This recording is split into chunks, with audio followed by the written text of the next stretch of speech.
Hello friends, சிறுகீரை கூட்டு எப்படி செய்கிறதுங்கிறத இந்த வீடியோவில் பார்க்கலாம். அதுக்கு நான் பாசிப்பருப்பு, தக்காளி, வெங்காயம், ஜீரகம், பெருங்காயத்தூள், பூண்டு இதெல்லாம் போட்டு கொஞ்சம் வேக வச்சுக்கிறேன். கீரையை நல்லா 2-3 தடவை நல்லா அலசிட்டு அதை பொடிசாக நறுக்கி வச்சுக்கலாம். லாஸ்ட்டாக தாளிக்கிறதுக்கு கொஞ்சம் வெங்காயம் எடுத்து வச்சுருக்கேன். கீரையை நல்லா பொடிசாக நறுக்கி வச்சுக்கலாம். இப்போ பருப்பு, தக்காளி எல்லாமே அது வெந்துட்டு நல்லா கூட்டு மாதிரி வந்ததுக்கப்புறம் கீரையை நறுக்கி வச்ச கீரையை அதில் போட்டுடலாம்.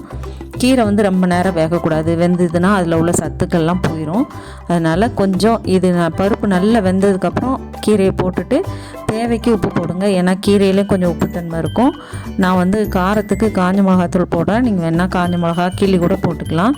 நான் கூட்டு சேர்ந்து வரணுங்கிறதுக்காக வத்தத்தூள் போட்டுக்கிறேன்.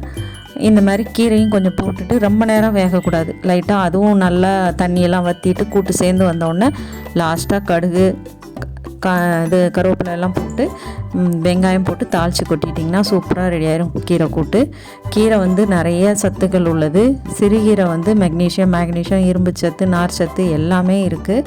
ப்ரெக்னென்ட் லேடிஸ்க்கு இதோட வேரை ஜீரகம் போட்டு கொதிக்க வச்சு அந்த தண்ணியை வடிகட்டி குடிக்கிறப்போ அதாவது நீர் இறங்கிடும் அப்படிம்பாங்க. அதாவது கால் வீக்கம்லாம் வராது, நல்லாயிருக்கும்.